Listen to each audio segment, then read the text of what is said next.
नमस्कार दोस्तों, स्वागत है आप सभी का। आज का वीडियो है प्लेटफॉर्म के new book Bihar SSC practice set volume 2 में दिया हुआ टेस्ट सीरीज नंबर 5। इसमें 150 प्रश्न दिया हुआ है। सारे प्रश्न को डिटेल सॉल्यूशन किया गया है, मैथ और रीजनिंग का भी। तो आप इसे पूरा जरूर देखें। तो आइए शुरू करते हैं पहले प्रश्न से। पहला प्रश्न क्या है कि निम्नलिखित में कौन सा विकल्प भारत के इतिहास के सही कालानुक्रम को दर्शाता है? भारत के इतिहास का तो सबसे पहले जो घटना घटा है वो क्या घटा है? तो मौर्य साम्राज्य हुआ है। उसके बाद कौन सा आया है? तो गुप्त साम्राज्य का आया है। उसके बाद सल्तनत काल आया है, यानी दिल्ली सल्तनत। और चौथे में आया है मुगल काल। इसका सही आंसर हो जाएगा ऑप्शन सी, QPSR। मौर्य वंश जो आया है वो कब आया है? 322 BC में आया है। गुप्त वंश का शासनकाल 3री शताब्दी में हुआ है, कम 3री शताब्दी में। और दिल्ली सल्तनत जो है वो 1206 ईस्वी से 1526 ईस्वी तक। अब मुगल 1526 से लेके कब तक? तो 1857 के युद्ध तक। उसके बाद अंग्रेजों के शासन आ गया था। हाल ही में चर्चा में रहे घूम मठ भारत के किस राज्य में स्थित है? घूम मठ भारत के किस राज्य में स्थित है? सही जवाब हो जाएगा डी, पश्चिम बंगाल में। चर्चा में रहे घूम मठ भारत के राज्य के पश्चिम बंगाल राज्य में स्थित है। नेपाल के लुम्बिनी में अंतर्राष्ट्रीय बौद्ध परिसंघ द्वारा भारत के अंतर्राष्ट्रीय बौद्ध संस्कृति और विरासत केंद्र का निर्माण शुरू किया गया है। और 2023 में पहली वैश्विक बौद्ध सम्मेलन की मेजबानी नई दिल्ली में किया गया है। अगला है, किस बैंक को भारत में बैंक ऑफ द ईयर 2023 का खिताब दिया गया? बैंक ऑफ द ईयर 2023 का सही जवाब हो जाएगा ए, फेडरल बैंक को। फेडरल बैंक को भारत में बैंक ऑफ द ईयर 2023 का खिताब दिया गया है। वर्तमान में छत्तीसगढ़ के राज्यपाल कौन है? वर्तमान में छत्तीसगढ़ के राज्यपाल कौन है? आंसर हो जाएगा विश्वभूषण हरिचंद्रन। वर्तमान में विश्वभूषण हरिचंद्रन छत्तीसगढ़ के राज्यपाल हैं। और शिव प्रताप शुक्ल कहाँ के हैं? तो ये है हिमाचल प्रदेश के। कहाँ के हैं? हिमाचल प्रदेश के हैं शिव प्रताप शुक्ल। और मंगूभाई छगन भाई पटेल जो है वो है मध्य प्रदेश के। मंगूभाई छगन भाई पटेल हैं मध्य प्रदेश के। और कंभमपति हरिबाबू जो है वो है मिजोरम के राज्यपाल। मिजोरम के राज्यपाल हैं। अगला है, फिलिस्तीनियों लोगों के साथ संयुक्त राष्ट्र द्वारा संयुक्त एकजुटता दिवस 2023 दुनिया भर में कब मनाया गया? फिलिस्तीनी लोगों के साथ संयुक्त राष्ट्र द्वारा अंतर्राष्ट्रीय एकजुटता दिवस 2023 दुनिया भर में कब मनाया गया? और इसका आंसर हो जाएगा ए, 29 नवंबर 2023 को मनाया गया। इजराइल फिलिस्तीन मुद्दे के संदर्भ में 2 स्टेट सॉल्यूशन नाम से संदर्भित किया जाता है।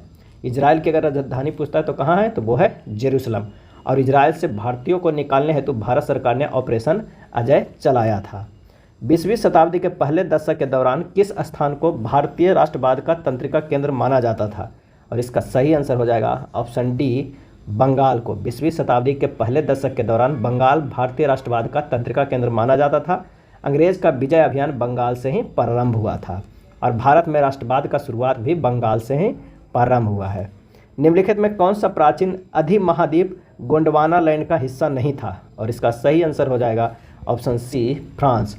फ्रांस प्राचीन अधिमहाद्वीप गोंडवाना लैंड का हिस्सा नहीं था। गोंडवाना लैंड के अंतर्गत भारत तथा समीपवर्ती देश ऑस्ट्रेलिया, दक्षिण अमेरिका, अंटार्कटिका, दक्षिणी अफ्रीका और मेडागास्कर आते थे। गोंडवाना लैंड का नाम एडवर्ड सुएस ने भारत के गोंडवाना क्षेत्र के नाम पर रखा था। भारत का दक्षिणी प्रायद्वीपीय पठार गोंडवाना लैंड का ही एक भाग है। अगले प्रश्न पे चलते हैं। नेत्रा क्या है? नेत्र क्या है? और इसका सही आंसर हो जाएगा ए, मानव रहित विमान है। मानव रहित विमान है। नेत्र विमान एक हल्का निगरानी एवं टोही विमान है। अगर निशांत की बात करें तो निशांत एक मानव रहित यान, खुफिया जानकारी एवं क्षति का आकलन करने वाला विमान है। संत कबीर सम्मान किस क्षेत्र में दिया जाता है? संत कबीर सम्मान किस क्षेत्र में दिया जाता है? और इसका सही आंसर हो जाएगा ऑप्शन बी, बुनाई के क्षेत्र में दिया जाता है। कबीर की समाधि स्थल कहाँ है? मगहर में स्थित है। कबीर दास का जन्म हुआ था वाराणसी के लहर तारा में हुआ था। और कबीर के गुरु थे रामानंद थे, जो एक वैष्णव संत थे। और कबीर सम्मान दिया जाता है किस क्षेत्र में? बुनाई के क्षेत्र में। नेक्स्ट प्रश्न है, 4 साल के लिए निरंतर सबसे शानदार और उत्कृष्ट प्रदर्शन के लिए राष्ट्रीय खेल पुरस्कार खाली स्थान है? और इसका सही जवाब हो जाएगा बी, खेल रत्न पुरस्कार, जिसे नाम चेंज करके मेजर ध्यानचंद खेल रत्न पुरस्कार कर दिया गया है। भारत और खालिस्तान के बीच संयुक्त सैन्य अभ्यास बिनबैक्स 2023 का संस्करण दिसंबर 2023 में आयोजित किया गया। तो ये कहाँ आयोजित किया गया? तो आंसर हो जाएगा ऑप्शन बी, वियतनाम में किया गया। भारत और वियतनाम के बीच संयुक्त सैन्य अभ्यास बिनबैक्स 2023 का संस्करण दिसंबर 2023 में आयोजित किया गया।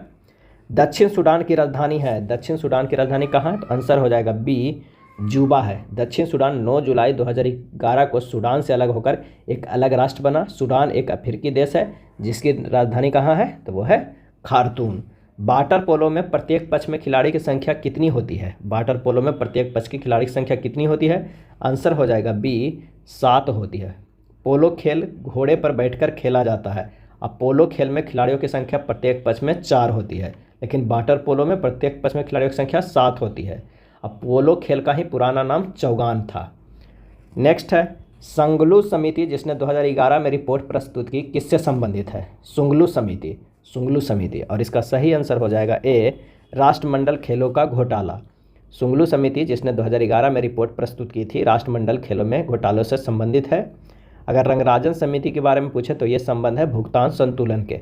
मल्होत्रा समिति का संबंध है बीमा क्षेत्र में सुधार के लिए। स्वामीनाथन समिति का संबंध है जनसंख्या नीति से।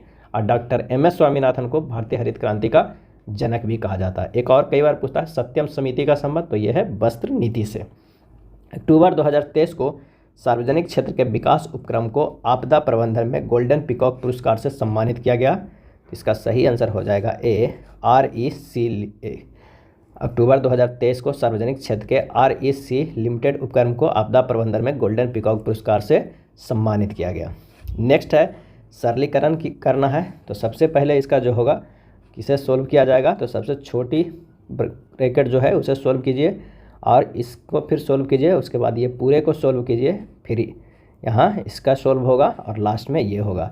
तो हमारे पास जो आंसर आ जाएगा वो आ जाएगा -37।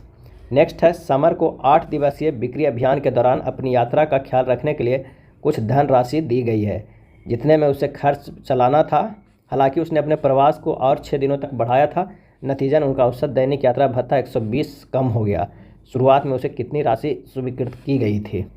माना कि 8 दिवसीय यात्रा की औसत राशि कितनी थी? तो x थी। अब प्रश्न से कह रहा है कि 8x बराबर 14 गुना x माइनस 120, 120 कम जा रहा है, तो 8x बराबर हो जाएगा 14x माइनस 14 गुना 120 हो जाएगा। तो हमारे पास आ जाएगा 6x बराबर 14 गुना 120, तो x बराबर हो जाएगा 280।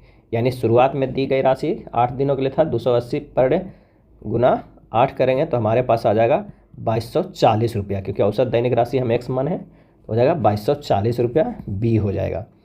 18 वर्ष पहले साइरस निखिल से 2.5 गुना बड़ा था। उसकी वर्तमान आयु का योग 92 वर्ष है। निखिल की वर्तमान आयु कितनी है? माना कि निखिल की वर्तमान आयु कितनी है? x है, तो साइरस की वर्तमान आयु कितनी हो जाएगी? तो 5/2 गुना x माइनस 18 प्लस 18, ऐसे बंद कर देंगे, उतना ही हमारे पास आ जाएगा वर्ष, साइरस की वर्तमान आयु। अब प्रश्न में कह क्या रहा है, x प्लस 5/2 गुना x माइनस 18 प्लस 18 बराबर क्या दिया हुआ है? वो है 92 दिया हुआ है। तो हमारे पास जब सोल्व करेंगे तो 7x/2 माइनस 45 प्लस 18 बराबर 92, 7x/2 बराबर 119, x बराबर हो जाएगा 34 वर्ष। आंसर हमारे पास आ जाएगा बी 34 वर्ष। निम्नलिखित में कौन सी भाज्य संख्या नहीं है? आंसर हो जाएगा बी 409। 409 एक अभाज्य संख्या है, क्योंकि ये केवल एक तथा स्वयं से ही विभाज्य होता है। अगला है जल और शरबत के 2 सम्मिश्रणों के अनुपात क्रमशः 5:2 और 7:4 है। इन दोनों को आपस में इस प्रकार मिलाया जाता है कि नया अनुपात 3:2 हो जाता है। दोनों की कुल मिश्रण में पानी और शरबत का अनुपात क्या हो जाएगा?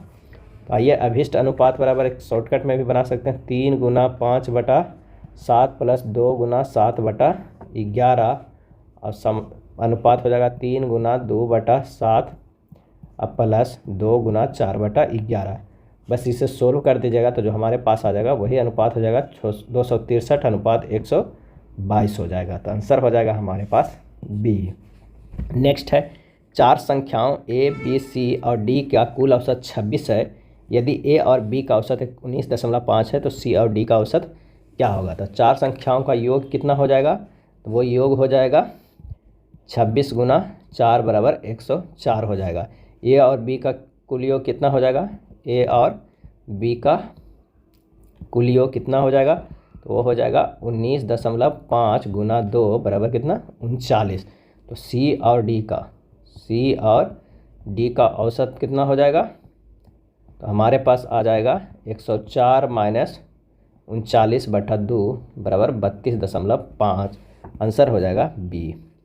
एक ऋण का भुगतान 5808 की 2 समान वार्षिक किस्तों में किया जाता है। यदि चक्रवृद्धि ब्याज की दर जिसकी गणना वार्षिक तौर पर होती है 10% वार्षिक है तो ऋण की कुल राशि कितनी है। तो ऋण की कुल राशि बराबर डायरेक्ट बना दीजिए 5808 गुना 100/100 प्लस 10 के होल स्क्वायर प्लस 5808 प्लस मैंने ये गुना में आ जाएगा, ये हो जाएगा 100/100 प्लस 10 के पावर 1, ये 2/1। तो इसे जब सोल्व कीजिएगा तो हमारे पास आ जाएगा 4800 प्लस 5280 बराबर 10,080। आंसर हो जाएगा बी। एक ट्रेन 8 घंटे में कोई यात्रा पूरी करती है। यात्रा का पहला आधा हिस्सा 45 किलोमीटर पर आवर, दूसरा आधा हिस्सा 55 किलोमीटर पर आवर की गति से पूरा किया जाता है। यात्रा की कुल दूरी कितनी है। तो दूरी बराबर एक डायरेक्ट फार्मूला होता है 2x/x plus y into T. यहाँ पर मान रख देना है 2 गुना 45 गुना 55/45 प्लस 55 गुना 8। सोल्व कीजिएगा तो हमारे पास आ जाएगा कितना 396। कितना आ जाएगा 396 किलोमीटर। आंसर हो जाएगा डी।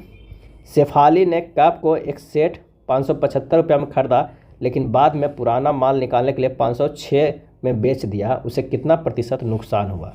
यानी हानि प्रतिशत बराबर हो जाएगा, हानि प्रतिशत बराबर हो जाएगा हानि। तो हानि कितना हुआ 575 माइनस 506, हानि गुना 100 बटा क्रय मूल्य कितना था 575। बस इतना कर देना है तो हमारे पास निकलेगा 69 गुना 100 बटा 575 बराबर हो जाएगा 12%। आंसर हो जाएगा डी।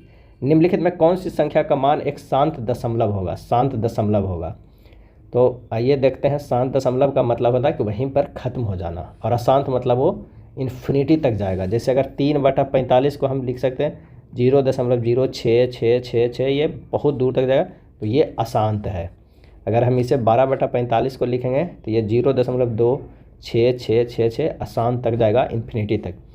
6/45 को ऐसे 0.13333, ये सब अशांत दशमलव है। लेकिन अगर 9/45 को लिखेंगे तो ये 0.2 में ख़त्म हो जाएगा। यानी ये जो है वो है शांत दशमलव, यानी इसके बाद नहीं होगा, फुल कट जाएगा। यदि 24 कैरेट सोना 100% शुद्ध सोना है तो 22 कैरेट सोने में शुद्ध सोने के प्रतिशत कितना है। तो 24 कैरेट सोना कितना है 100%। 1 कैरेट कितना होगा 100/24 हो जाएगा। तो 22 कैरेट कितना होगा 100/24 गुना 22 बराबर हो जाएगा 275/3%। आंसर हो जाएगा हमारे पास ए।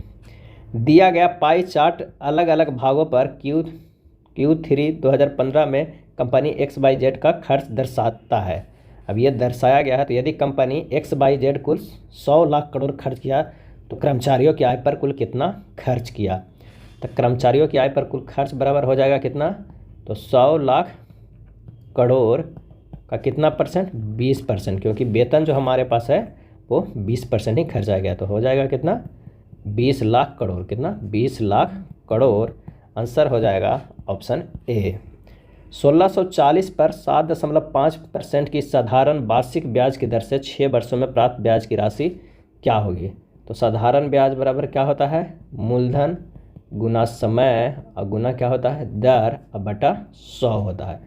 ये कितना है 1640 गुना 7.5 गुना 6/100। हमारे पास जब इसे सोल्व करेंगे तो आ जाएगा 73,800/100 यानी 738। इसका सही आंसर हो जाएगा ऑप्शन बी। एक साइकिल कंपनी 2 ब्रांड की साइकिलों को एक ही दिन में बेचकर 6,000 का लाभ अर्जित करती है। यदि एक ब्रांड की बिक्री द्वारा अर्जित लाभ कुल लाभ का 45% है तो दूसरे ब्रांड की साइकिल की बिक्री द्वारा अर्जित लाभ कितना है। तो माना कि दूसरे ब्रांड का जो लाभ है वो कितना है 100 रुपया है। कितना है 100 रुपया है। तो प्रश्न से कह रहा है कि 6,000 गुना 45, क्योंकि 45% प्लस x बराबर कितना हो जाएगा टोटल, तो 6,000 रुपया हो जाएगा। ये हो जाएगा 2700 प्लस x बराबर 6,000। x बराबर हो जाएगा 6,000 माइनस 2700 बराबर हो जाएगा 3,300 रुपया। तो जो हमारे पास लाभ आ गया वो कितना आ गया है 3,300। आंसर हो जाएगा बी।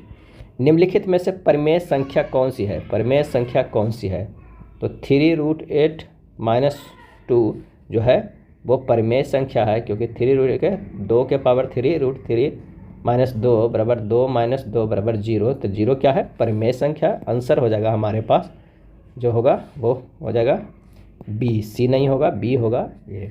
निम्नलिखित में किस अनुच्छेद में पूरे भारत में एक समान सिविल संहिता उल्लेख है? किस अनुच्छेद में? आंसर हो जाएगा डी, अनुच्छेद 44 में पूरे भारत में समान सिविल संहिता का उल्लेख है। वर्तमान में गोवा राज्य में समान नागरिक संहिता लागू है। उत्तराखंड राज्य में भी इसे लागू करने का विचार किया जा रहा है। और संविधान के भाग 4 में अनुच्छेद 36 से 51 तक राज्य के नीति निर्देशक तत्वों का वर्णन किया है। चलिए अगले प्रश्न पे चलते हैं। मशहूर टीवी सीरियल रामायण के निर्माता कौन थे? और इसका सही आंसर हो जाएगा ऑप्शन सी, रामानंद सागर। प्रसिद्ध टीवी सीरियल रामायण के लेखक एवं निर्माता रामानंद सागर थे। रामायण टीवी सीरियल जो है वो कब आया था? तो 1987-88 में रामानंद सागर द्वारा चलाया गया था। रामानंद सागर का जो है जन्म 29 दिसंबर 1917 को तथा मृत्यु 12 दिसंबर 2005 को हुआ था। दूरदर्शन पर रामायण और कृष्णा नामक अति लोकप्रिय धारावाहिक के कारण वे बहुत प्रसिद्ध हुए थे। अगला है, निम्नलिखित में कौन से स्थल पर जहां अशोक के स्तंभ मौजूद है में बैल प्रधान है? और इसका आंसर हो जाएगा डी, रामपुरवा। बिहार के पुरातात्विक स्थल रामपुरवा है जो पश्चिम चंपारण जिले में स्थित है, जो बैल प्रधान अशोक के स्तंभों में से एक के रूप में जाना जाता है। यह एक बहुरूप आधार से बना है, पुष्प डिजाइनों से सजाए गए हैं और जेबू बैल के यथार्थवादी चित्रण के साथ। लौरिया नंदगढ़ पर सिंह और मोर का चित्रण है। सांची और सारनाथ के स्तंभों के ऊपर एक साथ 4 सिंहों की आकृति मंडित की गई है। नेक्स्ट है, भारतीय महिला हॉकी टीम ने महिला एशियन चैंपियन ट्रॉफी 2023 में किस देश को हराकर स्वर्ण पदक हासिल किया? आंसर हो जाएगा ए, जापान को हराकर भारतीय महिला हॉकी टीम ने महिला एशियन चैंपियन ट्रॉफी 2023 में स्वर्ण पदक हासिल किया है। नेक्स्ट है, जिस समय दिल्ली ब्रिटिश भारत की राजधानी बनी उस समय वायसराय कौन थे? आंसर हो जाएगा सी, लॉर्ड हार्डिंग द्वितीय। दिल्ली ब्रिटिश भारत की राजधानी बनी उस समय वायसराय लॉर्ड हार्डिंग द्वितीय था। भारत की राजधानी कलकत्ता थी, जिसे 1911 में बदलकर दिल्ली को नई राजधानी घोषित की गई। और राजधानी परिवर्तन की घोषणा ब्रिटेन के सम्राट जॉर्ज पंचम द्वारा 12 दिसंबर 1911 को दिल्ली दरबार में की गई थी। और 12 दिसंबर 1911 को दिल्ली में इंग्लैंड के सम्राट जॉर्ज प्रथम एवं महारानी मेरी के स्वागत में दिल्ली दरबार का आयोजन किया गया था। और 23 दिसंबर 1912 को दिल्ली राजधानी परिवर्तन के जुलूस समारोह पर हार्डिंग सेकेंड पर बम फेंका गया था। अगला है, यूनानी रोमन कला को निम्नलिखित में से कहाँ स्थान प्राप्त हुआ है? आंसर हो जाएगा बी, गांधार। यूनानी रोमन कला का गांधार में स्थान प्राप्त हुआ है। मथुरा कला एवं यूनानी रोमन कला गांधार कला का विकास कुषाण राजवंश के शासनकाल में हुआ था। यूनानी रोमन कला को इंडो ग्रीक कला, गांधार कला आदि नामों से जाना जाता है। और महात्मा बुद्ध की सर्वप्रथम मूर्ति भी मथुरा कला के तहत बनाई गई थी। निम्नलिखित में वह स्थान कौन सा है जिसे यूनेस्को द्वारा विश्व विरासत स्थल के रूप में अभी तक मान्यता नहीं दी गई है? और इसका सही आंसर हो जाएगा ऑप्शन डी, राजगीर। राजगीर को यूनेस्को द्वारा विश्व विरासत स्थल के रूप में अभी तक मान्यता नहीं मिली है। बिहार के नालंदा जिले में स्थित राजगीर पर्यटन स्थल के रूप में विश्व विख्यात है। यूरेनस सूर्य के चारों ओर परिक्रमा करने में कितना समय लेता है? यूरेनस सूर्य के चारों ओर परिक्रमा करने में कितना समय लेता है? और इसका सही आंसर हो जाएगा सी, 84 वर्ष का समय लेता है यूरेनस सूर्य के चारों ओर परिक्रमा करने में। अरुण एक शीत ग्रह है जिसके वायुमंडल में मीथेन की प्रधानता है और यह एक लुढ़कता हुआ प्रतीत होता है। अगला प्रश्न है कि नागार्जुन सागर बहुउद्देशीय परियोजना कौन सी नदी पर स्थित है? नागार्जुन सागर बहुउद्देशीय परियोजना आंसर हो जाएगा ए, कृष्णा नदी पर स्थित है। यह तेलंगाना के नलगोंडा जिले और आंध्र प्रदेश के गुंटूर जिले के मध्य में नागार्जुन सागर में संलग्न कृष्णा नदी पर निर्मित है। भारत में सर्वप्रथम शून्य आधारित बजट का प्रयोग कब किया गया था? शून्य आधारित बजट आंसर हो जाएगा ए, वर्ष 1983-84 ईस्वी में किया गया था विज्ञान एवं प्रौद्योगिकी विभाग में, तथा बाद में वर्ष 1987-88 में समस्त मंत्रालयों में लागू किया गया। शून्य आधारित बजट में प्रत्येक योजना को शून्य से प्रारंभ मानकर पूरा समीक्षा की जाती है। वित्तीय वर्ष 2005-06 के आम बजट से भारत में जेंडर बजटिंग का अवधारणा भी शुरू किया गया है और निष्पादन बजट सर्वप्रथम 1968-69 में 4 मंत्रालयों में लागू किया गया था। प्रथम पंचवर्षीय योजना की प्राथमिकता क्या थी? आंसर हो जाएगा ए, कृषि का विकास करना। प्रथम पंचवर्षीय योजना का प्राथमिकता था कृषि का विकास करना और इस योजना में कृषि उत्पादन में वृद्धि करके खाद्य संकट का समाधान करने का प्रयास किया गया था। और ये चला था कब से कब तक? तो 1951 से लेकर 1956 ईस्वी तक। और ये हेराल्ड डोमर समृद्धि मॉडल पर आधारित था। नेक्स्ट है 1857 के स्वाधीनता संग्राम की वीरांगना महारानी लक्ष्मीबाई की जन्मस्थली कहाँ है, और इसका सही आंसर हो जाएगा ऑप्शन सी वाराणसी में। 1857 के स्वतंत्रता संघर्ष की वीरांगना महारानी लक्ष्मीबाई की जन्मस्थली वाराणसी में है। लक्ष्मीबाई का मूल नाम मणिकर्णिका तांबे था। 13 वर्ष की अल्पायु में उनका विवाह झांसी के नरेश गंगाधर राव के साथ हो गया था और 17 जून 1858 को रानी अंग्रेजों के विरुद्ध संघर्ष करते हुए वीरगति प्राप्त की थी। कब? तो 17 जून 1858 ईस्वी को। इनमें से किसने गांधी जी को ब्रिटिश भारत की यात्रा करने और वहां की भूमि और लोगों के बारे में जानने की सलाह दी थी, और इसका आंसर हो जाएगा डी गोपाल कृष्ण गोखले। गोपाल कृष्ण गोखले ने गांधी जी को ब्रिटिश भारत की यात्रा करने और वहाँ की भूमि और लोगों के बारे में जानने की सलाह दी। गोपाल कृष्ण गोखले गांधी जी के राजनीतिक गुरु थे। गोपाल कृष्ण गोखले के राजनीतिक गुरु कौन थे? तो महादेव गोविंद रनाड़े थे। अगला है, निम्नलिखित में कौन सा विकल्प संयुक्त राष्ट्र के सतत विकास लक्ष्यों में से एक है, और इसका सही आंसर हो जाएगा शून्य भूखमरी, बिल्कुल। जल के नीचे जीवन, ये भी। जलवायु कार्रवाई, ये भी। गुणवत्ता पारक शिक्षा, ये भी। तो आंसर हो जाएगा ऑप्शन ए सभी। बक्सर का प्रसिद्ध लड़ाई कब हुई थी? बक्सर की प्रसिद्ध लड़ाई, आंसर हो जाएगा बी 22 अक्टूबर 1764 ईस्वी को। 22 अक्टूबर 1764 को बक्सर में हुई थी। बक्सर की लड़ाई ब्रिटिश सेना और मुगल सम्राट शाह आलम द्वितीय, मीर कासिम और शुजा उद दौला अवध के नवाब की संयुक्त सेना के बीच लड़ी गई थी। 216 कार्ड ए और बी के बीच बांटे जाते हैं। सबसे पहले कार्ड क्रमशः ए और बी के बीच 5:4 के अनुपात में बांटे जाते हैं। कुछ समय बाद कार्ड पुनः एकत्रित करके क्रमशः ए और बी के बीच 11:13 के अनुपात में बांटे जाते हैं। पहले की तुलना में दूसरी बार ए को कितने कार्ड प्राप्त हुए हैं? 216 कार्ड बांटे गए। ए की प्राप्ति पहले में कितना था? तो 216 गुना 5 बटा टोटल कितना 9, यानी ये हो जाएगा 120 हो जाएगा। दूसरी स्थिति में ए को प्राप्त कार्ड कितना होगा? तो 216 11 प्लस 13 कितना हो जाएगा? 24। तो ये हमारे पास आ जाएगा 99। अंतर अगर हम देखते हैं कितना हो जाएगा? 120 माइनस 99 बराबर 21, यानी अर्थात 21 कार्ड कम मिला है। ए को कितने कार्ड प्राप्त हुए हैं पहले की तुलना में दूसरी बार?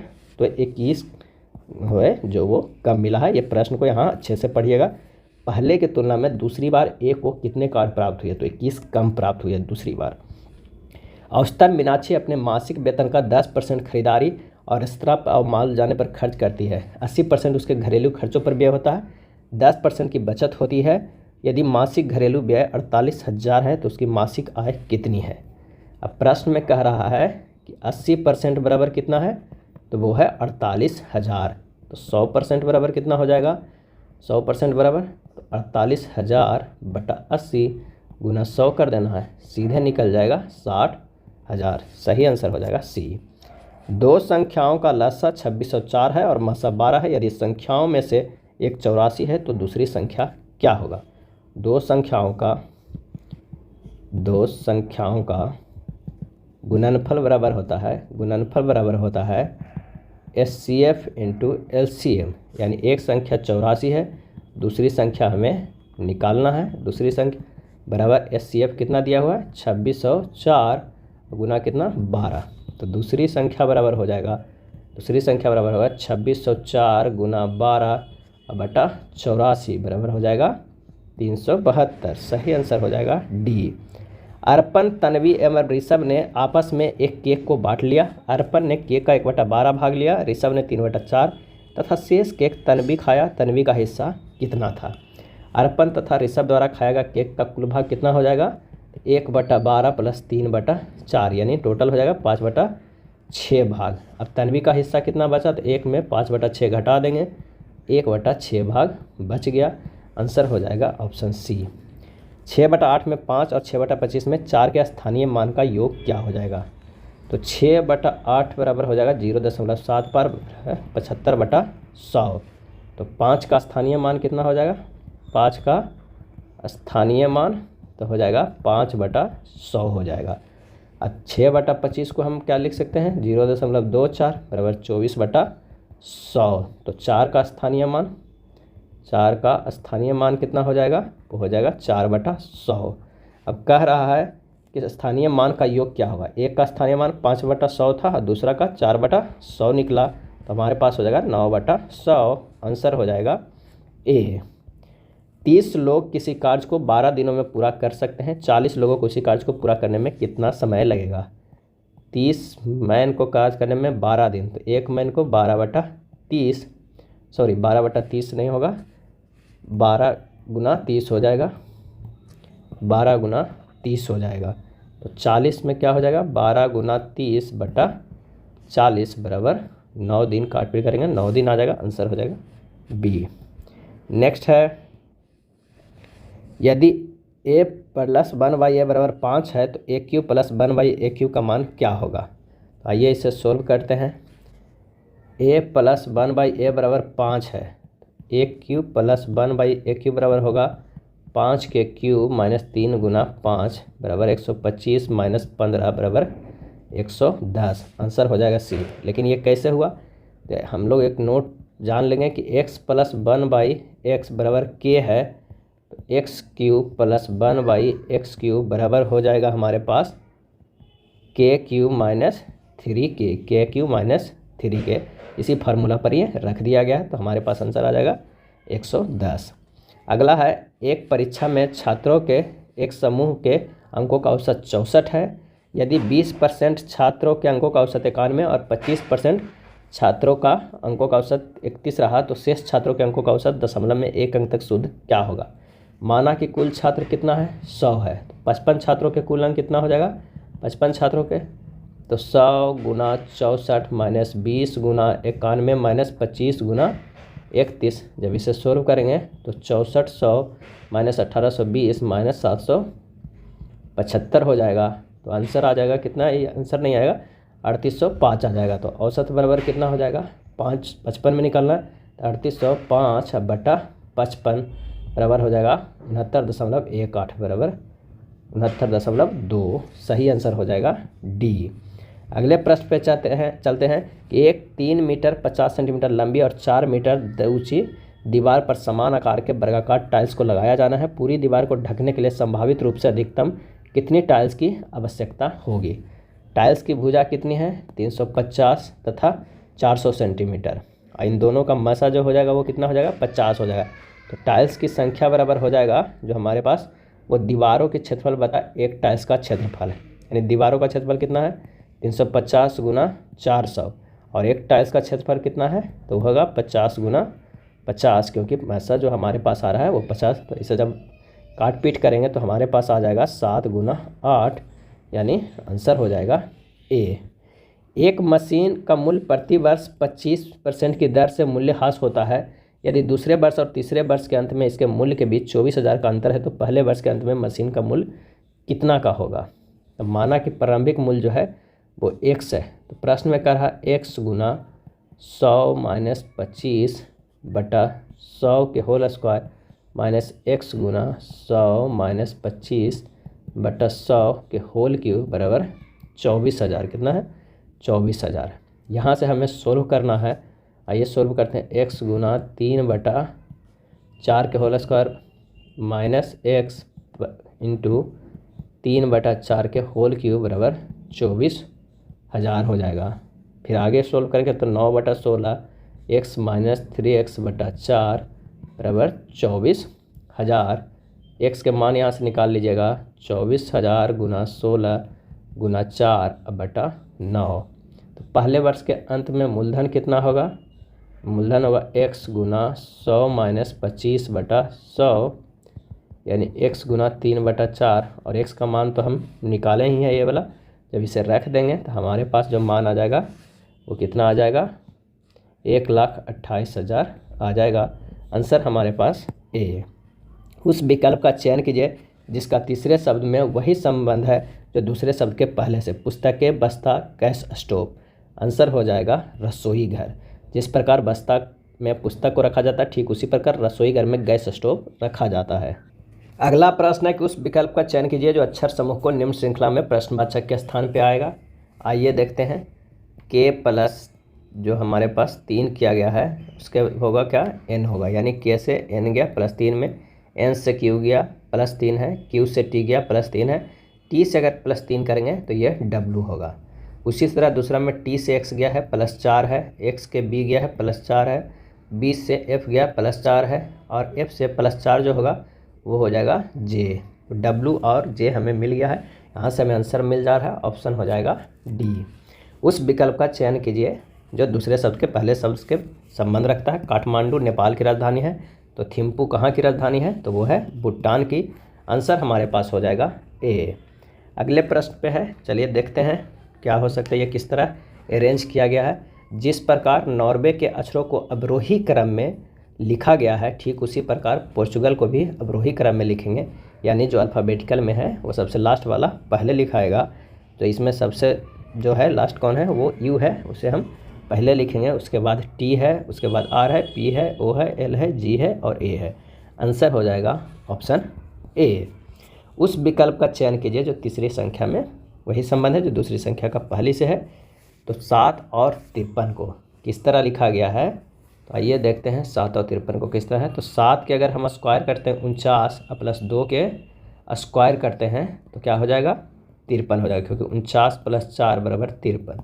उसी तरह अगर हम 9 को देखते हैं तो 9 के स्क्वायर प्लस 2 के स्क्वायर करेंगे तो 81 + 4 हो जाएगा, आंसर हो जाएगा 85। Answer A. भारत का मसालों का उर्वर क्षेत्र कौन सा है, आंसर हो जाएगा ऑप्शन बी केरल। भारत का मसालों का उर्वर क्षेत्र केरल है। भारत प्राचीन काल में मसालों के लिए विख्यात था। प्राचीन काल में काली मिर्च को यवन प्रिय साहित्य में कहा गया है। भारतीय संविधान में नागरिकता के प्रावधान कब लागू हुए, और इसका आंसर हो जाएगा बी 1949 ईस्वी में भारतीय संविधान में नागरिकता के प्रावधान लागू हुए हैं। 26 नवंबर 1949 को नागरिकता से संबंधित अनुच्छेद 5, अनुच्छेद 6, 7 और 8 तथा 9 स्वतः ही लागू हो गए और संविधान पूर्ण रूप से 26 जनवरी 1950 को लागू हुआ और इसी दिन भारत में गणतंत्र दिवस के रूप में मनाया जाने लगा। भारत में बाहरी आक्रमण तथा सशस्त्र विद्रोह के कारण भारत के राष्ट्रपति द्वारा राष्ट्रीय आपातकाल की घोषणा किसके अंतर्गत की जाती है, और इसका आंसर हो जाएगा ए अनुच्छेद 352 के तहत की जाती है। अनुच्छेद 368 के तहत संसद द्वारा संविधान में संशोधन किए जाने का प्रावधान किया गया है और 352 जो है वो युद्ध के बाह्य आक्रमण सशस्त्र विद्रोह के आधार पर आपातकाल यानी राष्ट्रीय आपातकाल लागू किया जाता है। और अनुच्छेद 356 के तहत राष्ट्रपति द्वारा राज्यों में राष्ट्रपति शासन लागू किया जाता है और अनुच्छेद 360 के तहत वित्तीय आपातकाल की घोषणा किया जाता है। अनुच्छेद 360 में कौन सा है, तो वो है वित्तीय आपात। पंचायत समिति के सदस्य हैं, पंचायत समिति के आंसर हो जाएगा सी प्रत्यक्ष रूप से जनता द्वारा निर्वाचित किए जाते हैं पंचायत समिति। भारत में पंचायती राज के 3 स्तर हैं, ग्राम स्तर पर ग्राम पंचायत, प्रखंड स्तर पर पंचायत समिति और जिला स्तर पर जिला परिषद। 73वें संविधान संशोधन अधिनियम 1992 के तहत इसका गठन पंचायती समिति का उस राज्य में नहीं किया जाएगा जिसकी जनसंख्या 20 लाख से कम है। अगला है चीन में गृह युद्ध का शुरुआत कब हुई थी, आंसर हो जाएगा डी 1928 ईस्वी में गृह युद्ध की शुरुआत हुई। 1927 में कोमिंतांग पार्टी से साम्यवादी लोग अलग हुए थे। चीन साम्यवादी गणतंत्र का प्रथम अध्यक्ष माओ त्से तुंग थे और चीन के द्वार खोलने का श्रेय ब्रिटेन को जाता है। और 1911 में चीनी क्रांति के नायक कौन थे, तो वो थे सन्यात सेन। अगला प्रश्न है बांग्लादेश का आधिकारिक भाषा क्या है, बांग्लादेश का आधिकारिक भाषा आंसर हो जाएगा डी बांग्ला। बांग्लादेश की राजधानी ढाका है। बेलारूस की राजधानी क्या है, बेलारूस की राजधानी क्या है, सही जवाब हो जाएगा ऑप्शन डी मिन्स्क। बेलारूस की राजधानी मिन्स्क है। बेलारूस पूर्ववर्तीय सोवियत संघ का घटक गणतंत्र रहा है जो बायलोरेशिया कहलाता था और बेलारूस एक स्थल रुद्ध यानी लैंड लॉक्ड देश है। बेलारूस को राष्ट्रीय मुद्रा जो है वो बेलारूसी रूबल है। और अगर बाकू की बात करते हैं तो ये है अजरबैजान, अजरबैजान की राजधानी है बाकू है। और अगर हम बात करते हैं बेल्जियम की राजधानी कहाँ है, तो बेल्जियम की राजधानी है वो है ब्रुसेल्स। बेल्जियम की राजधानी जो है वो है ब्रुसेल्स। नेक्स्ट है प्राचीन ब्राह्मी लिपि को पढ़ने वाला प्रथम व्यक्ति था, प्राचीन ब्राह्मी लिपि को पढ़ने वाला आंसर हो जाएगा ऑप्शन डी जेम्स प्रिंसेप था। अशोक के अभिलेख पढ़ने में सबसे पहली सफलता वर्ष 1837 ईस्वी में जेम्स प्रिंसेस को हुई थी। भारत में शिलालेखों का प्रचलन सर्वप्रथम अशोक ने किया था। ग्राम पंचायत की आय का स्रोत निम्न में से कौन सा है, और इसका आंसर हो जाएगा बी मेला एवं बाजार कर। ग्राम पंचायत की आय का स्रोत है मेला एवं बाजार कर। पंचायती राज का मुख्य उद्देश्य क्या है, पंचायती राज का मुख्य उद्देश्य क्या है, और इसका सही आंसर हो जाएगा डी लोगों को विकासमूलक प्रशासन में भागीदारी के योग्य बनाना है। पंचायती राज व्यवस्था का मुख्य उद्देश्य है आम जनता को विकासमूलक प्रशासन में भागीदारी के योग बनाना है। भारत में सत्ता के विकेंद्रीकरण का यह मुख्य उपकरण है। किस पंचवर्षीय योजना के दौरान आपातकाल लगाया गया था? नए चुनाव हुए थे और जनता पार्टी चुनी गई थी। और इसका आंसर हो जाएगा सी, 5वीं पंचवर्षीय योजना के दौरान ये सब सभी हुआ था। सर्वप्रथम योजना आयोग द्वारा वर्ष 1972 में 5वीं योजना का दार्शनिक आधार तैयार किया गया और इसका आधार रोजगार प्रधान था। बाद में सी सुब्रमण्यम के स्थान पर डीपी धर को योजना मंत्री बनाया गया, जिसके नेतृत्व में नए सिरे से योजना का दृष्टिकोण पत्र तैयार किया गया तथा इसका आधार उत्पादन प्रधान कर दिया गया। इस योजना की अवधि में देश में आपातकाल लगा। 25 जून 1975 से 21 मार्च 1977 तक लागू हुआ। 25 जून 1975 से 21 मार्च 1977 तक जो आपातकाल लागू हुआ। सूची 1 और सूची 2 को सुमेलित करना है और बताना है कि इनमें से कौन सा सही है। सार्वजनिक वितरण प्रणाली कब शुरू हुआ था? इसका सही आंसर हो जाएगा 1992 में। अन्नपूर्णा योजना शुरू हुआ था 2000 में।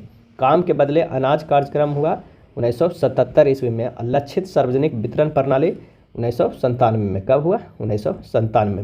इसका आंसर हो जाएगा ऑप्शन बी, सार्वजनिक वितरण प्रणाली 1992 में प्रारंभ की गई थी। इसके अंतर्गत न्यूनतम मूल्य पर अन्न उपलब्ध कराया गया था।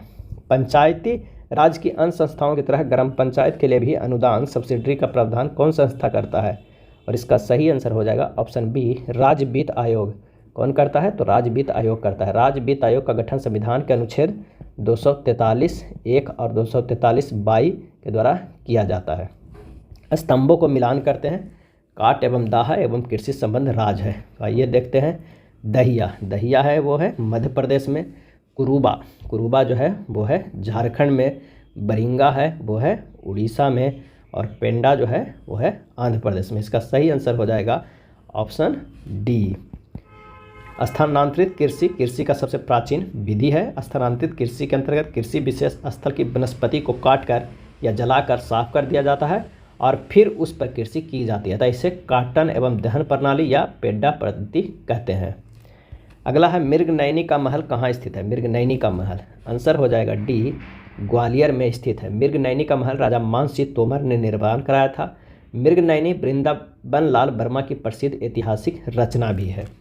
नीचे 4 वर्ण समूह दिए गए, उनमें से 3 किसी संदर्भ में एक समान है, उनमें से एक असंगत है। उस असंगत वर्ण समूह का चयन कीजिए। आइए देखते हैं किस तरह है। अगर एन से एस गया है तो ये +5 है, एस से एक्स गया ये भी +5 है और एक्स से सी गया ये +5 है। चलिए ये तो सही है। अगर एच से एम गया ये भी +5 है, एम से आर +5, आर से डब्ल्यू +5, टी से बाई ये भी +5, बाई से डी +5 और डी से आई +5 है। जेड की बात करें तो जेड से ई +5, ई से जे +5 और जे से पी +6 हो जा रहा है। यहाँ डिफरेंस हो रहा है। आंसर हो जाएगा बी। चलिए शेष तीनों संख्याओं से दोनों संख्याओं के मध्य कौन सा ये युग्म जो है संबंध नहीं है? तो आइए देखते हैं। 385 - 215 अगर करते हैं तो हो जाएगा 123 और 292 - 169 करते हैं तो ये भी हो जाएगा 123 और 134 - 11 करते हैं तो ये भी 123 है। और 308 - 178 करते हैं तो हो जाता है 123, जो नहीं बराबर है 130 हो जाएगा, नहीं बराबर है 123 के, तो आंसर हो जाएगा सी। नीचे 4 शब्द दिए गए, उनमें से 3 किसी संदर्भ में एक समान है। असंगत को पहचानना है। कौन सा है? मुंबई, रायपुर, अहमदाबाद, रांची। इसका सही जवाब हो जाएगा ऑप्शन सी, अहमदाबाद। मुंबई, रायपुर और रांची के सभी भारत के राज्यों की राजधानियां हैं, जबकि अहमदाबाद गुजरात राज्य का एक शहर है। अतः सी विकल्प जो है ये सबसे अलग है। चलिए निम्न में दिए गए समुच्चय की संख्याओं के मध्य का संबंध देखना है किस तरह है। 192, 140, 252। 192 से 140 जाएगा तो कितना हो जाएगा? -52 होगा। और 140 से 252 हो जाएगा कितना? सीधे 112 होगा। कितना? 112।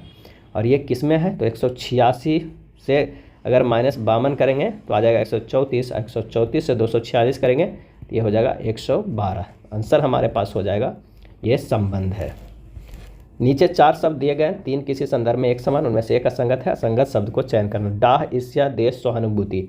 और इसका सही आंसर हो जाएगा ऑप्शन डी, सहानुभूति। डाह, द्वेष, ईर्ष्या किसी भी व्यक्ति के हीन भावना को प्रदर्शित करता है, जबकि सहानुभूति किसी भी व्यक्ति की प्रेम की भावना को प्रदर्शित करता था। सहानुभूति जो है वह संगत है। 3 किसी संदर्भ में एक समान है, एक असंगत है। असंगत संख्या को पहचानना है।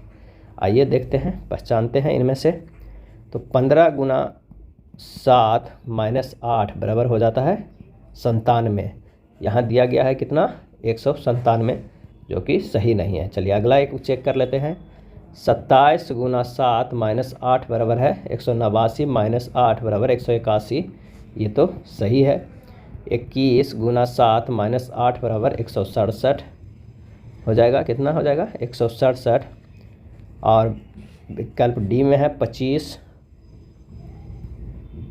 गुना 7 माइनस 8 सॉरी 21 गुना 7 माइनस 8 बराबर हो जाएगा कितना 167 नहीं होगा, यह हो जाएगा 139। और 25 गुना 7 माइनस 8 बराबर 175 माइनस 8 बराबर ये हो जाएगा 167। हमारे पास तो सभी आ रहे हैं लेकिन बस ऊपर वाला नहीं आ रहा है, ए ऑप्शन सही हो जाएगा। एक निश्चित कूट भाषा में यदि फोर्स को इस तरह, मिस्ट को इतना लिखा जाता है, उसी कूट भाषा में यूरेनस को क्या लिखा जाएगा। तो एफ का जो लिखा गया है वो है 6, ओ को 4, आर को 18, सी को 3, ई को 2 लिखा गया है। और मिस्ट में क्या है, एम को लिखा गया है 13, आई को लिखा गया है 3, एस बराबर 19, टी बराबर 20 है। तो कह रहा है यदि शब्दों का मौजूद कांस्टेंट अक्षरों को उसके स्थानीय मान के अंक को लिखा गया है तथा शब्दों में मौजूद वोवेल अक्षर को ए बराबर 1, ई बराबर 2, आई बराबर 3, ओ बराबर 4, यू बराबर 5 लिखकर कोड किया गया है। तो यूरेनस में यू बराबर क्या हो जाएगा, वो हो जाएगा 5, आर को पूरा 18 लिखेंगे, ए बराबर 1 लिखेंगे, एन का कितना होता है 14, यू को 5 लिखेंगे और एस को 19 लिखेंगे। हमारे पास जो आंसर आ जाएगा वो हो जाएगा डी। अगला प्रश्न है, निश्चित कूट भाषा में यदि इस तरह लिखा गया तो उसी कूट भाषा में ऑक्टेव को क्या लिखा जाएगा। तो आइए देखते हैं। FUTILE इसे लिखा गया है UFITEL। यहाँ पर इस तरह कर दिया गया है, टी को इधर, आई को इधर, एल को इधर, इस तरह। तो ऑक्टेव को अगर हम इसी तरह करेंगे तो हमारे पास जो आंसर आ जाएगा वो कौन सा हो जाएगा, वो हो जाएगा ए। नेक्स्ट प्रश्न है, 5 विद्यार्थियों के पहले सेमेस्टर के स्कोर दर्शाते हैं कि रमन ने रितेश से अधिक अंक प्राप्त हुए लेकिन वह हर्षिता के बाद दूसरे नंबर पर है। यदि अंकुर के अंक सबसे कम है तो राघव की स्थिति क्या होगा। सबसे ज़्यादा जो होगा वो हर्षिता का, उसके बाद है राघव का, जैसा कि प्रश्न में कर रहा है, रमन का, उसके बाद रितेश का, और सबसे कम जो है वो है अंकुर का। तो स्पष्ट है कि राघव रमन से ठीक ऊपर है। सही जवाब हो जाएगा ऑप्शन बी। एक निश्चित कूट भाषा में यदि फ्राई को इतना लिखा जाता है तो उस कूट भाषा में सेज को क्या लिखा जाएगा। तो आइए देखते हैं। फ्राई को कितने, एफ का होता है 6, आर का 18, बाई का होता है 25। अगर जोड़ेंगे तो कितना आ जाएगा 49, उसमें से 3 से गुना करेंगे तो 147 आ जाएगा। ठीक उसी तरह अगर हम यहाँ शब्दों को मौजूद सभी अक्षरों को स्थानीय मान को अंकों को जोड़कर फिर शब्दों में मौजूद कुल अक्षरों की संख्या को से गुना करके कोड किया गया है। तो चलिए इसमें से गुना कितना, 3 से गुना किया गया है क्योंकि इसमें 3 अक्षर का है, और इसमें 5 है, 5 से गुना किया जाएगा। लेकिन पहले शब्द को जोड़ते हैं तो 19 हो जाएगा, 5 हो जाएगा, आई का 9, जेड का 26 और ई के 5, सभी को जोड़ेंगे तो 64, इसमें 5 है तो 5 से गुना करेंगे, आंसर हो जाएगा 320। सही जवाब है डी। यदि कूट भाषा में रोज को इस तरह लिखा जाता है उसी कूट भाषा में हैंड को क्या लिखा जाएगा। तो आर के विपरीत क्या हो जाएगा आई, ओ के विपरीत एल, एस के विपरीत एच, आई के विपरीत भी, यानी विपरीत लिखा गया है। तो हैंड का विपरीत हो जाएगा SZMW, SZMW, आंसर हो जाएगा बी। उस विकल्प का चयन करें जो आकृति में प्रश्नवाचक चिन्ह के स्थान पर रखे जाने के लिए सर्वोत्तम उपयुक्त है। आंसर हो जाएगा, क्या हो जाएगा। तो आइए देखते हैं। पहली कॉलम में है 3 गुना 8 कितना हो जाएगा, गुना 5 120। अगर हम तीसरी कॉलम में 4 गुना 10 40 गुना 3 करते हैं तो भी 120, ये 520। अब 20 को इतना करेंगे तो कितना हो जाएगा, यहाँ पर अगर हम 6 रखते हैं तो आ जाएगा, आंसर हो जाएगा 6, ये भी 120 आ जाएगा। उस विकल्प आकृति की चुने जो दी गई आकृति में सन्निहित है, घुमाने की अनुमति नहीं है। आंसर हो जाएगा ऑप्शन सी। वह बेन आरेख चुने जो निम्न श्रेणियों के बीच के संबंध का सबसे अच्छा निरूपण करता है। सरीसृप, मेढक, जंतु। तो ये तो अगर हम इसे लिखते हैं जंतु, तो जंतु के अंदर आ जाएगा कौन, तो सरीसृप और मेढक आ जाएगा। आंसर हमारे पास हो जाएगा सी। वर्गों के उस समुच्चय का चयन करें जिनके बीच के संबंध को बेन आरेख सर्वोत्तम ढंग से दर्शाया गया है। इन तीनों को मान लें यहाँ पर देख सकते हैं, पिता पुरुष पुत्र है, तो एक पुरुष हो जाएगा, पुरुष है यहाँ पर, पिता हो जाएगा, यहाँ पर पुत्र हो जाएगा। अगर पुत्र है तो पिता जरूर होगा, और पिता है तो पुरुष भी होगा ही। आंसर हो जाएगा कौन सा, तो वो हो जाएगा ए। प्रधानमंत्री उज्ज्वला योजना का शुभारंभ कब हुआ था। प्रधानमंत्री उज्ज्वला योजना का आंसर हो जाएगा ऑप्शन डी 1 मई 2016 को प्रधानमंत्री उज्ज्वला योजना की शुभारंभ हुआ था। पीएम उज्ज्वला योजना का उद्देश्य बीपीएल परिवारों की मुफ्त में एलपीजी कनेक्शन देना है। उज्ज्वला योजना के अंतर्गत सरकार द्वारा बीपीएल परिवारों को प्रति कनेक्शन 1600 रुपये की वित्तीय सहायता प्रदान की जाती है। पीएम जन धन योजना काफ़ी बार पूछा जाता है। ये शुरू हुआ था 28 अगस्त 2014 को। मेक इन इंडिया 25 सितंबर 2014 को। बेटी बचाओ बेटी पढ़ाओ 22 जनवरी 2015 को। Beti Bachao Beti. One rank one pension 7 नवंबर 2015 को। और स्टार्टअप इंडिया ये भी पूछा जाता है 16 जनवरी 2016 को स्टार्टअप इंडिया। चलिए अगला है मथुरी लोक नृत्य इनमें से किस राज्य में प्रचलित है। मथुरी लोक नृत्य आंसर हो जाएगा बी तेलंगाना में प्रसिद्ध है। दहकीला दशावता महाराष्ट्र में, पैरास लोक नृत्य उड़ीसा में, काठी लोक नृत्य पश्चिम बंगाल में, दसाई नाच झारखंड में प्रसिद्ध है और थंगलाम जो लोक नृत्य है वो मिजोरम में प्रसिद्ध है। ये काफ़ी ये सब इम्पोर्टेंट है, प्रश्न जरूर पूछा जाता है। संसद की प्राक्कलन समिति है, आंसर हो जाएगा ए अस्थायी समिति है। प्राक्कलन समिति में केवल लोकसभा के ही सदस्य होते हैं और इनमें सदस्यों की संख्या होती है वो होती है 30 होती है। प्राक्कलन समिति का मुख्य कार्य प्रशासन में मित व्ययिता और कार्यकुशलता संबंधी सुझाव देना है। इस समिति के सदस्यों का कार्यकाल 1 वर्ष का होता है और प्राक्कलन समिति की जुड़वा बहन जो है वो लेख लेखा समिति को कहते हैं। नामदफा बाघ अभ्यारण्य किस राज्य में स्थित है। आंसर हो जाएगा ए अरुणाचल प्रदेश में स्थित है। 1972 में भारतीय वन्यजीव अधिनियम के द्वारा टाइगर रिजर्व के स्थान की शुरुआत की गई थी। पक्के और कमलांग टाइगर रिजर्व पूछा जाता है, ये अरुणाचल प्रदेश में ही है। दाफा टाइगर रिजर्व मिजोरम में है और पेरियार और पेराम्बिकुलम टाइगर रिजर्व केरल में है। वाल्मीकि टाइगर रिजर्व बिहार में है और सतमंगलम टाइगर रिजर्व तमिलनाडु में है। दक्षिण भारत की सर्वोच्च चोटी कौन है। आंसर हो जाएगा ऑप्शन सी अन्नामुडी। दक्षिण भारत की सर्वोच्च चोटी अन्नायमुडी है। दक्षिण पर्वतीय क्षेत्र के अंतर्गत केरल एवं तमिलनाडु के सीमा पर स्थित नीलगिरी, अन्नामलाई, कार्डमम, तमिलनाडु में स्थित पलानी पहाड़ी आदि आती है। और अन्नामलाई पर्वत की चोटी अन्नायमुडी दक्षिण भारत की सर्वोच्च चोटी है। पूर्वी घाट का सर्वोच्च चोटी जिंदगड़ा है। नेक्स्ट देखते हैं पूर्वी गोदावरी क्षेत्र में कोया विद्रोह किस वर्ष हुआ था। पूर्वी गोदावरी क्षेत्र में कोया विद्रोह किस वर्ष हुआ था और इसका आंसर हो जाएगा ऑप्शन डी 1879 से 1880 ईस्वी में हुआ था। कोया विद्रोह अंग्रेज के विरुद्ध किया गया था। एक दीर्घ अवधि तक चलने वाला विद्रोह था। इस विद्रोह के द्वारा उड़ीसा के मालकागिरी जिले के कुछ क्षेत्र को भी प्रभावित हुआ था। कोया विद्रोह का प्रथम चरण 1879 से 1880 में हुआ था जिसका नेता टोम्पा सोरा था। कौन था। टोम्पा सोरा था। भारत में इनमें से किस आनुवंशिक रूप से संशोधित जीएम फसल को कानूनन खेती करने की अनुमति दी गई और इसका आंसर हो जाएगा ए बीटी कपास का। किसे। तो बीटी कपास का। भारत में बीटी कपास फसल को आनुवंशिक रूप से संशोधित जीएम फसल को कानूनन खेती करने की अनुमति दी गई। बीटी का तात्पर्य है बेसिलस थुरिनजीनियस। बेसिलस थुरिनजीनियस। बेसिलस थुरिनजीनियस मृदा में रहने वाले जीवाणु है। बीटी कपास जो लेपिडोप्टेरा नामक कीट से बचाव करता है। बीटी कपास जो लेपिडोप्टेरा नामक कीट से बचाव करता है। अगला है केल्विन पैमाने पर पानी का हिमांक क्या है और इसका सही आंसर हो जाएगा सी 273.15 केल्विन। केल्विन पैमाने पर पानी का हिमांक 273.15 केल्विन है यानी 0.01 डिग्री सेल्सियस जो जल का त्रिक बिंदु कहते हैं। सेल्सियस पैमाने पर पानी का हिमांक बिंदु 0 डिग्री सेल्सियस है और क्वथनांक बिंदु जो होता है वो 100 डिग्री सेल्सियस होता है और -40 डिग्री जो होता है वो सेल्सियस और फ़ारेनहाइट दोनों में जो होता है वो समान होता है।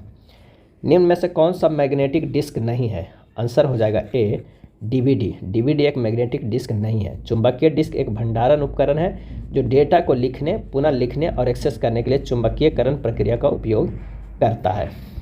1935 में निम्नलिखित में किसने शैवाल की संरचना और उनके प्रजनन तंत्र की व्याख्या की थी। 1935 में किसने शैवाल की संरचना और उनके प्रजनन तंत्र की व्याख्या की थी और इसका आंसर हो जाएगा बी F.E.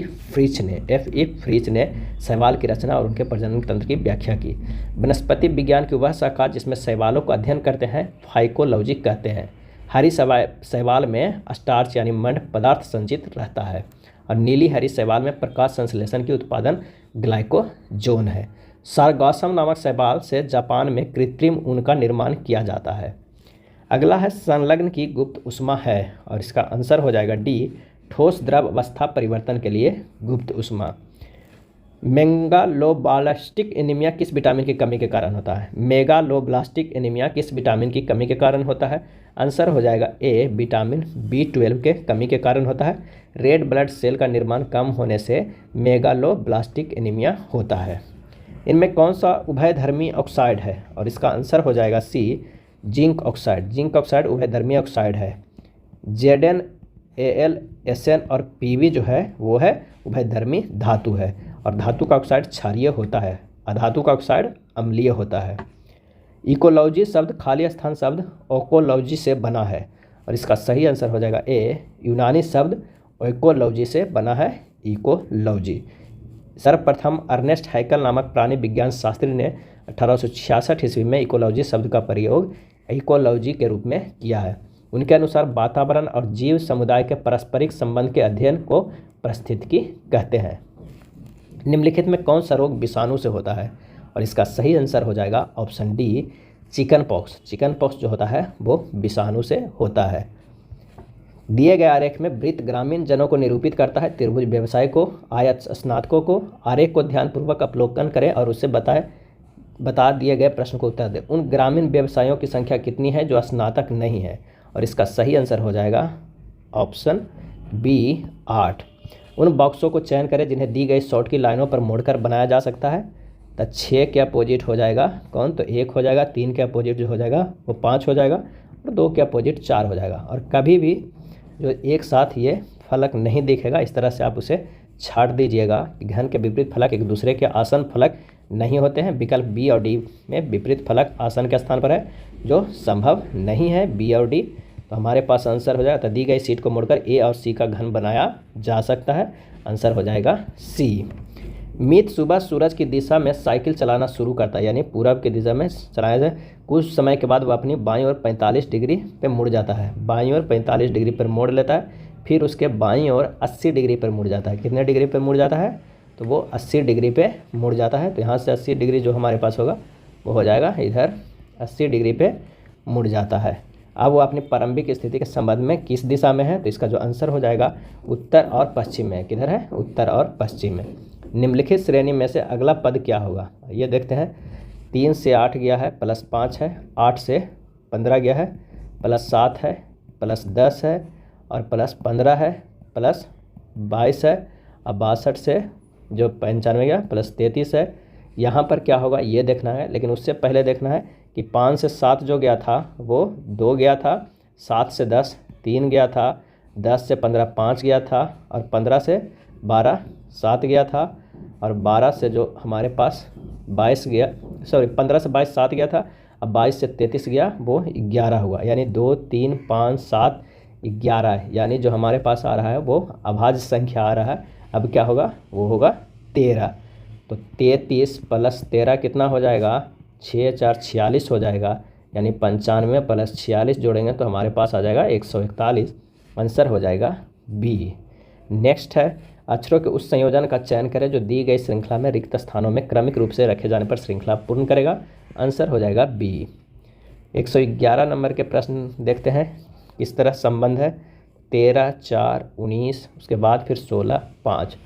तो अगर देखते हैं 4 × 3 4 12 + 1 हो जाएगा 13। इस तरह है 4 गुना ये। इसमें किस तरह लिखते हैं? 5 × 3 15 + 1 हो जाएगा 16। यहाँ पर भी उसी तरह अगर गुना करेंगे इन ऑप्शन में रख के, अगर हम 6 रखते हैं तो 6 × 3 18 +1 करेंगे तो 19 हो जाएगा। यानी आंसर हमारे पास आ जाएगा डी। अगला प्रश्न है ब्लड रिलेशन का। तो ब्लड रिलेशन का आप इसे सोल्व कर लीजिएगा। इसका जो आंसर हो जाएगा ऑप्शन सी, ZC की नानी होगी। निम्नलिखित जानकारी को ध्यान से पूर्वक पढ़ें और नीचे दिए गए प्रश्न को उत्तर दें। आप इसे सोल्व कीजिएगा। इसमें जो बैठने का पोस्चर होगा ये यहाँ पर कर देते हैं, काफ़ी ये लंबा स्टेटमेंट है। यहाँ पर जो बैठेगा वो शिवा बैठेगा, उसके बाद हरीश बैठेगा, उसके बाद मनी बैठेगा, अभी बैठेगा, रामू बैठेगा, रेखा, राजू और लास्ट में जो बैठेगा वो बैठेगा अरुण बैठेगा। इसका आंसर जो हमारे पास हो जाएगा वो हो जाएगा डी, मनी का हो जाएगा। नेक्स्ट है, निम्नलिखित श्रेणी का अगला पद। आप इसे अच्छे से बना लीजिएगा या स्नैपशॉट ले लीजिए। आंसर हो जाएगा मनी। निम्नलिखित श्रेणी का अगला पद ज्ञात कीजिए। तो आइए देखते हैं, ए से हमारे पास जो ई गया है वो +5 है, ई से आई गया है वो +4 है, ए से ई गया है सॉरी +4 होगा, ए से ई +4 और ई से आई +4 और आई से जो अगला +4 होगा वो क्या होगा, वो होगा एम होगा। 1 से +4 5 होगा, 5 से +4 9 होगा, 9 से +4 जो होगा वो क्या हो जाएगा, वो 13 हो जाएगा। उसी तरह जेड भी आर से क्या करना है, तो जेड से भी गया -4 है और भी से आर गया ये भी -4 है, तो अगला भी -4 करेंगे, आर से -4 तो एन हो जाएगा, एम 13 एन हो जाएगा। आंसर हो जाएगा ऑप्शन बी। शब्द डाउटर में आगे और पीछे दोनों दिशाओं में ऐसे कितने अक्षर युग मौजूद है जिनके 20 शब्द में उतने ही अक्षर है जितने उनके अंग्रेजी वर्णमाला क्रम में है। तो इसे इस तरह देखना होगा कि हमें आंसर मिल जाए। तो DAUGHTER और डी का हो जा रहा है 4, ए का ए, यू का 21, जी का 7, एच का 8, टी का 20, ई का 5 और आर का 18 हो जाता है। अब आइए देखते हैं डी से जी, अगर हम देखते हैं डी से जी तो यहाँ पर से 4 और 7 है उसमें, और एक देखते हैं डी से एच, क्या देखते हैं डी से एच। इसी तरह एक देखते हैं 7 से 8 जी एच में एक है, वहाँ भी एक है, और एक होगा 20 से 18 टी से आर, टी से आर। यहाँ भी देखिए 2 अक्षर है, आर एस टी होता या यहाँ भी थे, तो एक ये है, 2 है, 3 है, 4, टोटल जो हमारे पास मिल रहा है वो 4 युग्म मिल रहा है। जैसे डी होता तो DEFG होता, एच होता, यहाँ 2 मिल रहा है, तो आंसर हमारे पास हो जाएगा 4। 36 विद्यार्थी वाली एक कक्षा में लड़कों की संख्या लड़कियों की संख्या से दुगनी है। कक्षा में रीमा से पहले 13 लड़के हैं जो कक्षा में 19वें स्थान पर है। कक्षा में रीमा के बाद कितनी लड़कियां हैं। माना कि लड़कियों की संख्या कितना है, x है, तो लड़कों की संख्या 2x है। अब x + 2x बराबर कितना है, 36 है, तो x बराबर आ जाएगा 12। लड़कों की संख्या हो जाएगा 24, लड़कियों की संख्या हो जाएगी 12। हमारे पास ये 2 निकल कर आ गया। अब कह क्या रहा है कि कक्षा में रीमा से पहला 13 लड़के हैं जो कक्षा में 19वें स्थान पर है। कक्षा में रीमा के बाद कितनी लड़कियां हैं। अगर मान लिया कि यहाँ पे कक्षा में रीमा है तो इससे पहले जो है वो 13 लड़के हैं और ये उनका 19वां स्थान है, तो 13 + 5 करेंगे तो 18 के बाद 19वां आ जाएगा। और इधर 11 लड़के हो जाएंगे और कितनी लड़कियाँ, 6 लड़के, 11 लड़के हो जाएंगे और 6 लड़कियाँ हो जाएंगे। तो हमारे पास जो आंसर आ जाएगा वो हो जाएगा डी 6। कक्षा में रीमा के बाद कितनी लड़कियाँ हैं, तो 6 लड़कियाँ हैं। 22 फरवरी 2002 को शुक्रवार था, तो 15 मार्च 2008 को सप्ताह का कौन सा दिन था। तो इसे इस तरह सोल्व करते हैं। 22 फरवरी 2002 और 15 मार्च 2008, तो हमारे पास जो आ जाएगा 6 + 1 1, 1 जो है वो लीप ईयर है, 2 इसमें से लीप ईयर होगा, यानी टोटल 8 हो जाएगा। अब 6 + 1 + 6 हो गया, और 6 जो होगा वो फरवरी का और 15 मार्च का, ये भी ले लेना है, यानी 6 + 1 + 1 + 6 फरवरी का प्लस 15 मार्च का बटा 7, यानी 29/7। शेष कितना बचेगा, शेष होगा 1 दिन, तो अर्थात शुक्रवार + 1 हो जाएगा शनिवार। क्या हो जाएगा, शनिवार। आंसर हमारे पास आ जाएगा डी शनिवार। निम्नलिखित श्रेणी में अगला पद क्या होगा, इनमें से बताना है। अगला 3 से 2 गया है -1 हुआ है, 2 से 7 गया है +2 से 9 गया है +7 है, 9 से 8 गया है -1 है, 8 से क्या हो जाएगा +7 गया है, 15 से -1 14 हुआ है, 14 से +7 करेंगे तो ये हो जाएगा 21। आंसर हमारे पास आ जाएगा डी। नीचे एक कागज़ को मोड़ने पर उसे काटने का तरीका दर्शाया गया, कागज़ खोलने पर कैसा दिखाई देगा। आंसर हो जाएगा ऑप्शन बी। कैसा होगा, तो बी। यदि दर्पण के नीचे दिखाई गई स्थिति के अनुसार PQ रखा जाएगा तो कैसा बनेगा, आंसर हो जाएगा ऑप्शन सी। नेत्र लेंस की फोकस दूरी में वृद्धि की जाती है तब नेत्र की पेशियाँ क्या होती है। आंसर हो जाएगा ए, शिथिल होती है तथा लेंस जो होता है पतला हो जाता है। किसी पिंड का जड़त्व, आंसर हो जाएगा सी, उसकी गति की अवस्था में परिवर्तन को प्रतिरोधित करता है। किसी पिंड का जड़त्व उसकी गति की अवस्था में परिवर्तन को प्रतिरोधित करता है। जड़त्व किसी वस्तु का वह गुण है जिसके कारण वह अपने ऊपर लगने वाले बल को प्रतिरोध करता है। जड़त्व वस्तु के द्रव्यमान का समानुपाती होता है। निम्नलिखित में कौन सा पादप रोग खनिज की कमी के कारण होता है। आंसर हो जाएगा ए, चुकंदर का केंद्र विगलन। चुकंदर का केंद्र विगलन जो होता है वो खनिज की कमी के कारण होता है। चुकंदर का हार्ट रोग बोरोन की कमी से होता है। धान में खैरा रोग जस्ता की कमी से होता है। और नींबू में लिटिल लीफ रोग तांबा के कमी के कारण से होता है। विद्युत के माध्यम से किसी अन्य पदार्थ के ऊपर किसी भी अनवांछित धातु की परत चढ़ाने की प्रक्रिया को क्या कहा जाता है? आंसर हो जाएगा ए, इलेक्ट्रोप्लेटिंग। विद्युत के माध्यम से किसी अन्य पदार्थ के ऊपर किसी भी अन्य वांछित धातु को परत चढ़ाने की प्रक्रिया को इलेक्ट्रोप्लेटिंग कहा जाता है। इलेक्ट्रोप्लेटिंग यानी विद्युत लेपन धातु को संरक्षण या जंग से बचाने के किया जाता है। धातु की सतह को चमकीला और सुंदर बनाने के लिए किया जाता है। अगला है, बल्बों में प्रयुक्त टंगस्टन फिलामेंट का गलनांक कितना होता है? और इसका सही आंसर हो जाएगा ऑप्शन बी, 3422 डिग्री सेल्सियस होता है। जलते हुए बल्ब के अंदर तापमान जो होता है वो 1500 डिग्री सेल्सियस से 2500 डिग्री सेल्सियस तक होता है। बल्ब के अंदर निष्क्रिय गैस आर्गन या नाइट्रोजन भरी जाती है। विद्युत हीटर या विद्युत आयरन इत्यादि में नाइक्रोम के तार उपयोग किया जाता है। अगला है, दो प्रकोष्ठ वाला हृदय किसमें पाया जाता है? सही जवाब होगा ऑप्शन बी, मछली में पाया जाता है। न्यूरॉन में विद्युत संकेत रासायनिक संकेत कहाँ बदलता है? न्यूरॉन में विद्युत संकेत रासायनिक संकेत में कहाँ बदलता है? आंसर हो जाएगा ऑप्शन बी, एक्सॉन छोर पे। कहाँ? एक्सॉन छोर पे रासायनिक संकेत में बदलता है। जब कोई विद्युत संकेत किसी न्यूरॉन के एक्सॉन छोर तक पहुँचता है, यह एक रासायनिक पदार्थ मुक्त करता है। गलत वाक्य को ढूंढिए, इनमें से गलत वाक्य को ढूंढिए। तो आंसर हो जाएगा कोशिका द्रव को प्रद्रव्य भी कहा जाता है, ये गलत है। गोल्जी उपकरण लाइसोसोम के बनने में शामिल होता है, बिल्कुल सही। केंद्रक माइटोकॉन्ड्रिया एवं लवक में डीएनए में होता है, इसलिए ये अपनी सरात्मक प्रोटीन बनाने में समर्थ है, सही है। माइटोकॉन्ड्रिया को कोशिका का पावर हाउस कहा जाता है क्योंकि इनमें एटीपी का उत्पादन होता है, ये भी सही है। Fe2O3 तथा FeO में ऑक्सीजन के भारों में अनुपात होगा। आंसर हो जाएगा बी, 3:1 होगा, क्योंकि Fe2O3 का ऑक्सीजन भार जो होगा वो 48 ग्राम होगा Fe2O3 के, और FeO का जो होगा वो 16 ग्राम होगा। तो 48/16 3:1। Fe के परमाणु संख्या कितना होता है? Fe का वो होता है 26 होता है। अगला है, निम्न में से कौन सा कथन गलत है? सभी रज्जुकी यानी कार्डेटा खाली स्थान है। आंसर हो जाएगा ऑप्शन बी, डिप्लोब्लास्टिक होते हैं। सभी रज्जुकी डिप्लोब्लास्टिक होते हैं। कार्डेटा संघ निम्न लक्षण के होते हैं, जैसे इसमें पृष्ठ रज्जु की उपस्थिति होती है, इसमें क्लोम छिद्र एवं नालदार तंत्रिका तंतु अवश्य पाए जाते हैं। इनमें निम्न संघ आते हैं, जैसे मत्स्य, एम्फीबिया, सरीसृप, पक्षी एवं स्तनी वर्ग। समुद्री घोड़ा, रोहू, कतला मत्स्य वर्ग में आता है। मत्स्य वर्ग में 3 कक्ष होते हैं। नेक्स्ट है, ऑक्सीजन की कमी से क्रिकेट के खिलाड़ियों की पेशियों में प्रायः खिंचाव उत्पन्न होने लगता है। ऐसा इस कारण से होता है कि पायरुवेट को लैक्टिक अम्ल में बदलने के कारण, पायरुवेट का लैक्टिक अम्ल में बदलने के कारण जब ग्लूकोज साइटोप्लाज्म में पहुंचता है तो वह सर्वप्रथम पायरुविक अम्ल में टूटता है। अब पायरुविक अम्ल को जब ऑक्सीजन नहीं मिलता है तो वह लैक्टिक अम्ल में टूट जाता है तथा मांसपेशियों में एकत्रित हो जाता है, जिससे थकान अनुभव होता है। पायरुविक अम्ल को जब ऑक्सीजन मिलता है तो माइटोकॉन्ड्रिया में प्रवेश कर जाता है, जहाँ क्रेब्स चक्र के उपरांत ऊर्जा एटीपी के रूप में प्राप्त होता है। निम्नलिखित में कौन सी संरचना ऊतकों की मरम्मत तथा अंगों में खाली स्थान को भरने में सहायता करती है? आंसर हो जाएगा सी, गर्तिका यानी एरियोलर। गर्तिका एरियोलर संयोजी ऊतक ढीली संयोजी ऊतक है। यह आंतरिक अंगों को सहारा प्रदान करता है तथा ऊतकों की मरम्मत में सहायता करता है। एक परमाणु रिएक्टर में नियंत्रण रॉड कैडमियम की रॉड का काम करती है, और इसका सही आंसर हो जाएगा ऑप्शन बी, चेन रिएक्शन को नियंत्रित करने के लिए अतिरिक्त न्यूट्रॉन को अवशोषित करता है।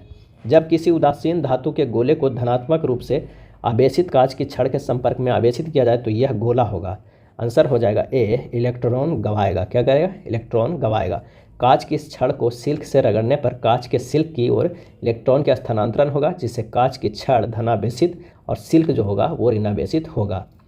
अगला है, प्लेट हेलेनमंथिज में पाई जाने वाली एक विशेष उत्सर्जी कोशिका कौन सी है जो किडनी की तरह काम करती है तथा निस्यंदन के माध्यम से अपशिष्ट पदार्थ को हटाती है?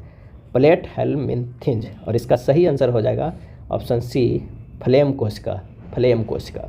निम्न श्रेणी के प्रश्नवाचक चिन्ह के स्थान पर कौन सी संख्या आएगी? देखना है। 17 × 3 करेंगे तो 51 आएगा। 51 + 7 करेंगे तो 58 आएगा। 58 × 2 करेंगे तो 116 आएगा। 116 + 7 करेंगे तो 123 आएगा। 123 × 1 करेंगे तो 123 आएगा। इसमें से +7 जोड़ेंगे तो 130 होगा। आंसर हमारे पास होगा बी। चलिए अब कथन एवं निष्कर्ष के प्रश्न है। कुछ भारतीय जो है वो है क्या है? डॉक्टर है। कुछ जो भारतीय हैं वो डॉक्टर है। ये भारतीय हो जाएंगे, ये डॉक्टर हो जाएंगे, ये डॉक्टर हो जाएंगे, ये भारतीय हो जाएंगे। अब कह रहा है कि सभी पुरुष जो है वो है क्या है? भारतीय हैं। सभी जो पुरुष हैं वो भारतीय हैं, बिल्कुल सही है। यहाँ पर ये हो जाएंगे पुरुष हो जाएंगे। अब कह रहा है सभी इंजीनियर जो है वो पुरुष है। ये छोटा वाला जो है इंजीनियर है वो पुरुष है और वो भारतीय है, लेकिन कुछ भारतीय हैं जो डॉक्टर है। चलिए, कुछ पुरुष जो है वो डॉक्टर है, ये गलत है। सभी इंजीनियर जो है वो भारतीय है, बिल्कुल सही है। अनुसरण जो होता है सेकंड कर रहा है केवल, तो सही जवाब हो जाएगा डी। अगला प्रश्न फिर कथन एवं निष्कर्ष के हैं, आइए देखते हैं। सभी लड़कियां नर्तक है, ये लड़कियां हैं और ये सभी जो है वो क्या है, नर्तक हैं। और उसके बाद प्रश्न में करा कुछ नर्तक जो है वो है लड़के हैं, ये लड़के हैं। और कोई लड़का खिलाड़ी नहीं है, कोई भी लड़का जो है यहाँ पर वो खिलाड़ी नहीं है। तब निष्कर्ष में करा है कुछ नर्तक लड़कियाँ हैं, बिल्कुल सही। कुछ नर्तक जो है वो क्या है, लड़कियाँ हैं। यहाँ पर जो लड़कियाँ हैं। कुछ खिलाड़ी लड़के हैं, गलत है। कुछ नर्तक है जो खिलाड़ी है, नहीं, वो तो सबसे अलग है, तो ये भी नहीं। आंसर हो जाएगा केवल निष्कर्ष एक अनुसरण करता है, बी सही हो जाएगा। वह सही विकल्प चुने जो दिए गए शब्द के उस क्रम को दर्शाता है, तो इसका आंसर हो जाएगा ऑप्शन बी।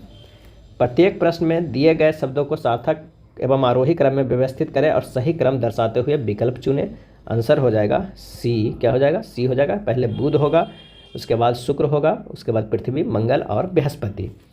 विकल्प को चयन करें, आकृति को अंतःस्थापित करें, घुमाने की अनुमति नहीं है, आंसर हो जाएगा ऑप्शन डी। 142 के दर्पण वाला प्रश्न है, इसे आप सोल्व भी सब कीजिएगा। प्रश्न फिगर वाला आसान होता है, आप कर लीजिएगा। यहाँ पर हम आंसर बता दे रहे हैं, इसका हो जाएगा बी। 143 की बात करते हैं तो इसका जो आंसर हो जाएगा वो हो जाएगा ए। 144 प्रश्न की बात करते हैं तो इसका सही जवाब हो जाएगा ऑप्शन डी।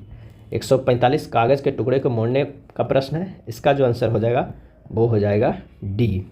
146 नंबर प्रश्न है कि दिए गए पैटर्न को ध्यानपूर्वक अध्ययन करें और दिए गए विकल्पों में उस संख्या का चयन करें जो जिसमें x के स्थान पर आ सकती है। यहाँ पर ये देखना है। चलिए आइए देखते हैं किस तरह ये अरेंज किया गया है।